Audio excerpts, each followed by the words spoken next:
Hey everybody, welcome back to another Nature's Always Right episode. My name is Stephen Cornett and I'm a small-scale farmer helping gardeners, homesteaders, and small farmers learn how to grow food for themselves or for profit and to do it all completely naturally.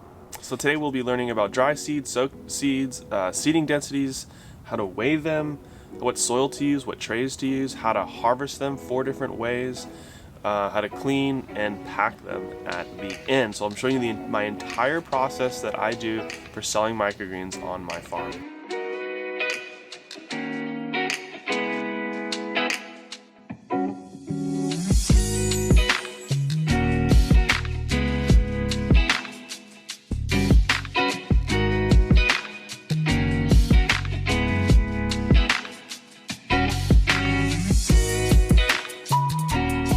So today's episode is a super deep dive on microgreens, how I'm doing it on a small production scale for my customers, but also how you can use these same methods if you just want to do it at home for yourself. I'll also give you tips on that as well. These are super nutrient dense greens that you grow to the cotyledon stage of the plant, so the very first leaves that come out of the plant. And if you don't know too much about microgreens, you should look up their medicinal benefits. They just have an immense amount of nutrition. They're also very easy to grow. They can be grown in about 7 to 14 days depending on the microgreen and depending on the time of year and conditions that you're growing them in. So they're very easy to do on a small home scale, and then as a business they're also excellent. Whether you're adding it on to your current farming business or you just want to do solely a microgreen business, if you have the customers, this is an extremely good business to get into because there's high profit margin on this crop. I sell 4 ounces of my microgreen mix, which has 5 different microgreens, for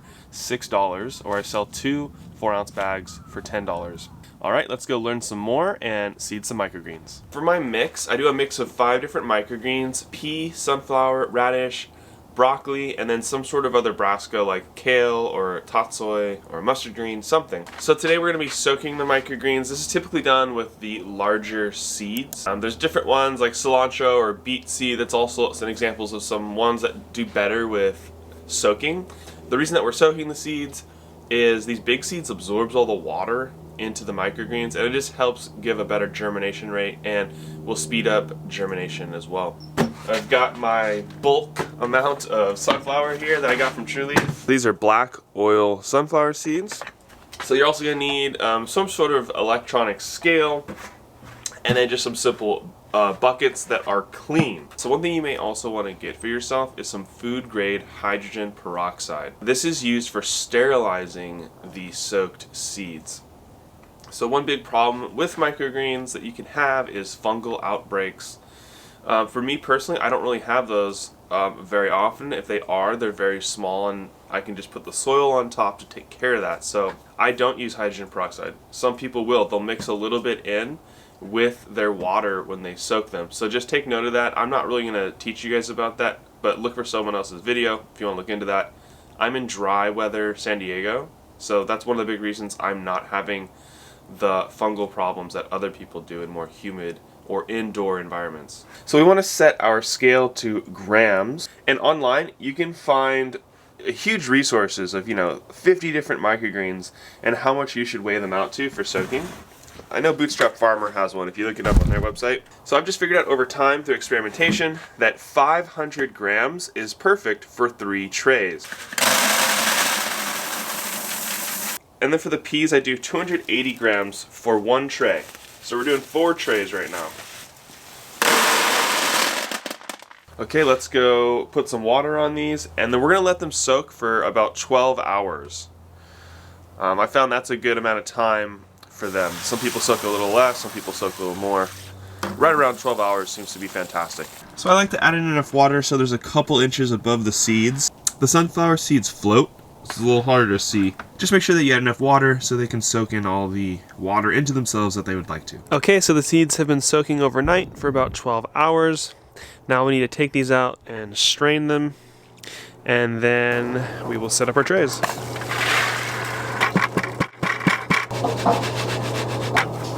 So I'm only going to need 4 trays. 1 for the peas and 3 for the sunflowers. So here I have all my soil mix. This is a $10 per 3 cubic feet bag. It's an OMRI certified organic soil called Kellogg's, and I get it from Home Depot just down the road. And that's the cheapest, easiest soil I've found. So I'll just take one giant scoop. This is like a 2-gallon pot, something like that. So find out a measuring cup that'll work for you, that you know 1 scoop will equal 1 10x20 tray. 1 big scoop per tray. And then now I'll just quickly spread out the soil and see if I want to add any more. Now I'm using 1-inch trays, and I'll put a link down in the description for the trays that I like to use. You want to get trays that are going to last you a while, not trays like this that are super flimsy. They get cracks in them very easily. These are not good. So this one looks a little bit low to me. Let's add in 1 more big handful.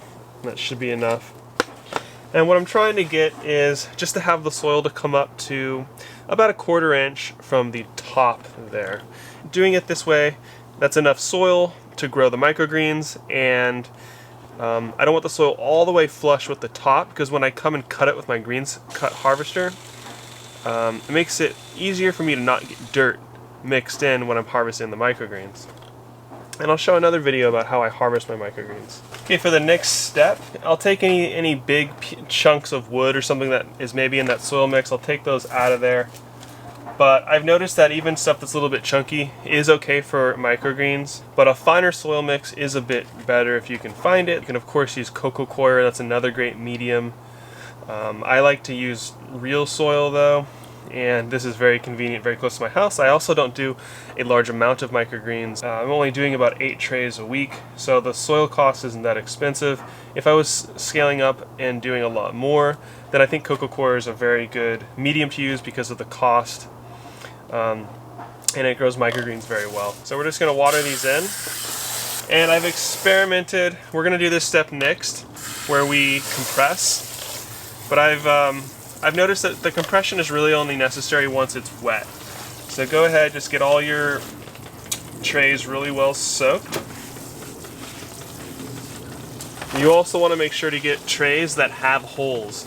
That way, when the entire time you're watering in your microgreens, if you add too much water, it won't cause a problem of a fungal outgrowth or other problems that come from overwatering. But if you're really experienced, or you want to actually measure out the amount of water that you give your plants every time, just because you have it down that scientifically, then you could use trays without holes, and that would work great.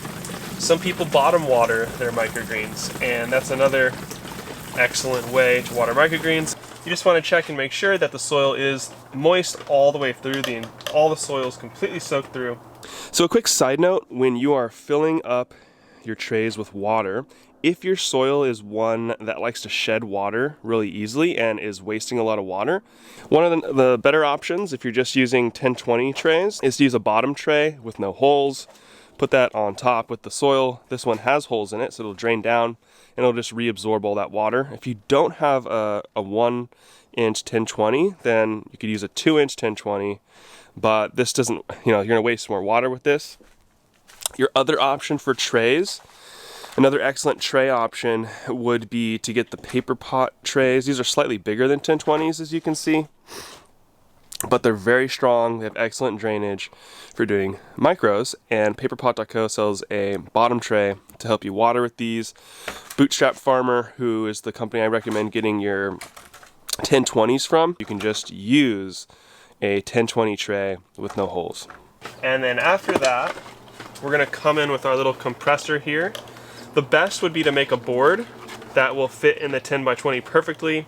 The plywood I had at the time wasn't big enough, so I just do 2 little squishes. And compacting down the soil is gonna help the seeds settle in there and even out nicely. When you're spreading out the seeds, the soil won't be kicked up at all. And because we already pre-weighed these soaked seeds, we know they're gonna fit out perfectly. For the sunflowers, I just do it by eye.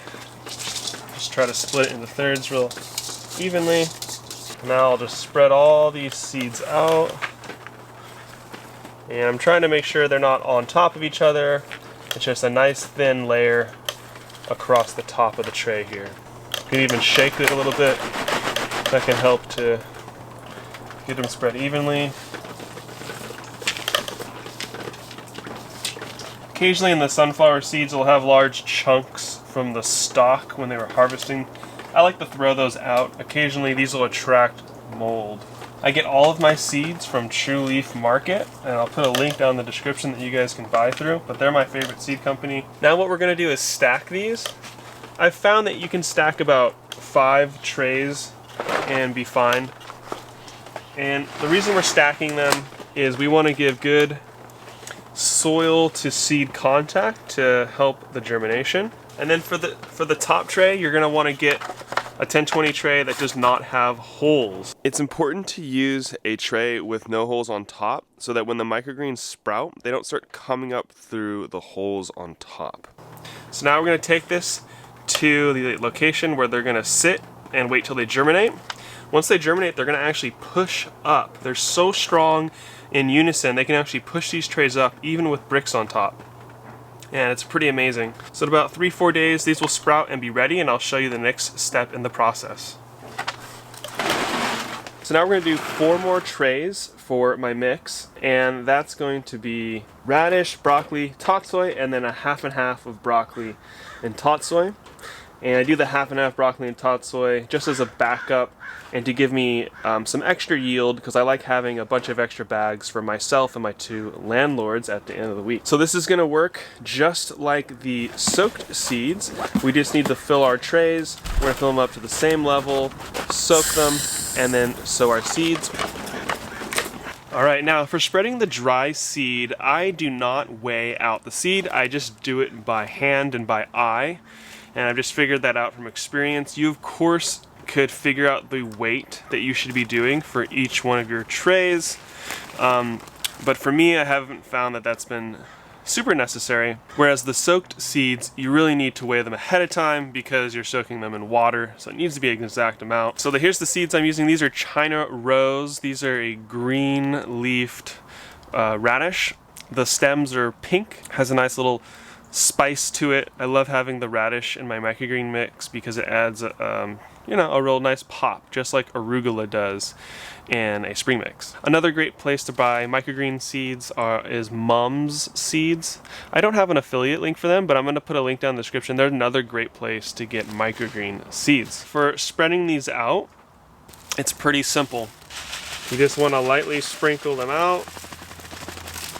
The most amount of seeds that I can put on here without having issues, and you'll be able to see from my example and get a good idea of what you should be doing, and experimentation will be great for you to see what works well for you in your climate. Where they clump together a lot, I like to come in there with my hand and just kind of rake softly, and it pushes them away and kind of spreads them out. But something about that density will be excellent, and it'll be very thick, and you'll get a nice heavy harvest on your microgreens. I like to seed heavier than maybe some other people do. Being here in San Diego, we have mostly dry weather. We don't have high humidity, and I also do them outdoors with a breeze. So I've had great success. If you do this indoors, maybe this is a little bit too thick for indoors. That's why you need to play with it and experiment, take good notes to see what will work best for you and your situation. So 1 out of my 8 trays is radishes. You don't want it to be too spicy for your customers, unless you're going for that.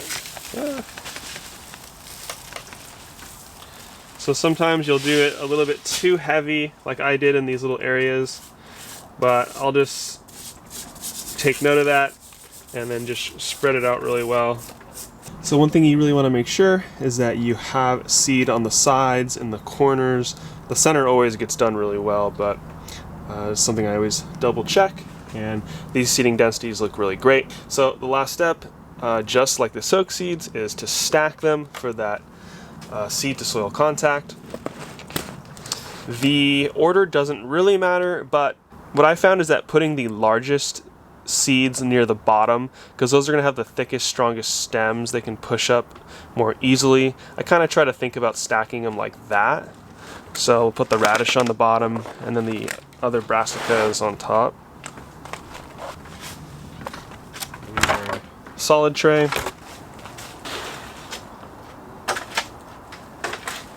So these ones took about 6 days to sprout, and the sunflower's about 7 days in. Now that's a bit longer than normal because we are now in winter.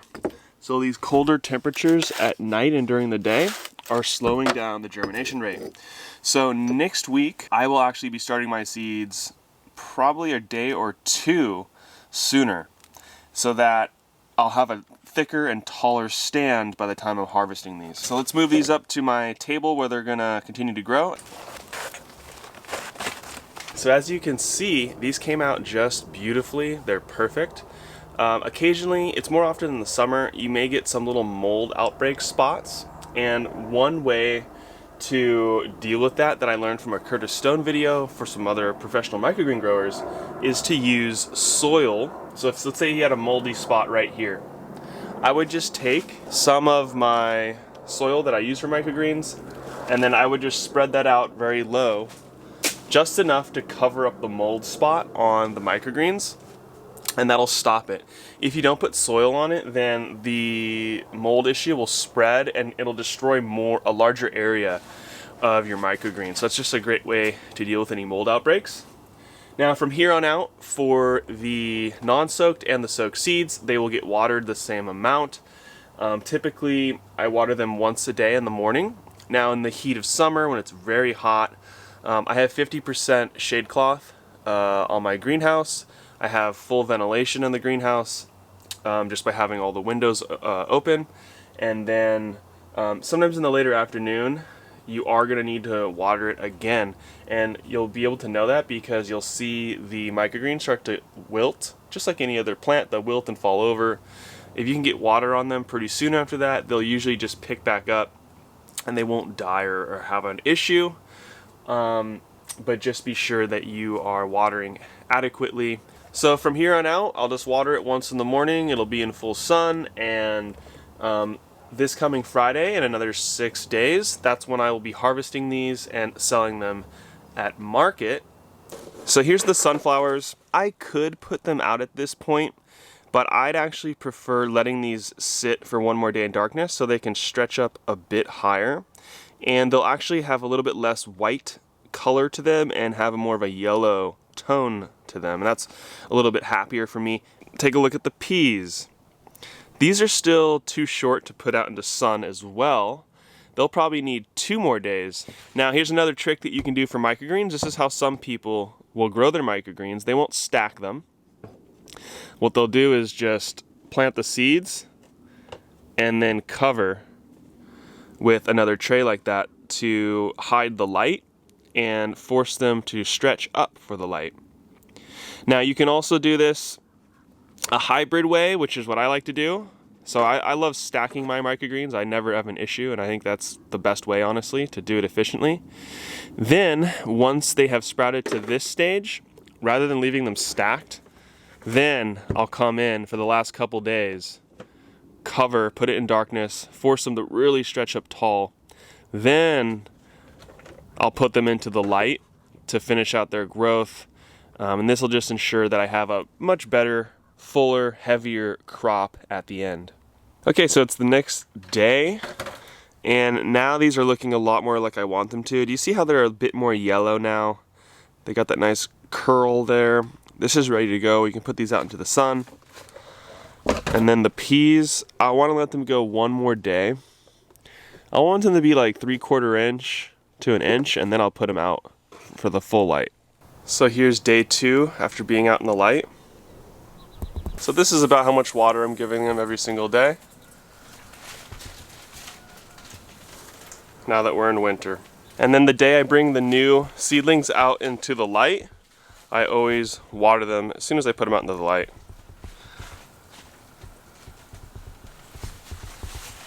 And then that's it. They just sit out here and I water them every single day, once in the morning.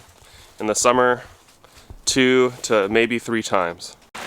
So it is now day 9 and 10 for these microgreens. So here's how they're looking, and it is raining, as you can hear today. I'm making the decision I'm not gonna water, because I can tell if I look in here, they've still got decent moisture, and because there's so much humidity in the air, they're probably just not gonna need it. So I'll come out and check on them a little bit later, but They shouldn't need any more water, and I don't want to overwater them. Alright everybody, that's going to be it for part 1 of my microgreens series. Part 2 will feature harvesting, washing, packaging, and some other great information that you'll want to see as well. I'll put that video out next week. Be sure to check out all my links down in the description for everything that you're going to need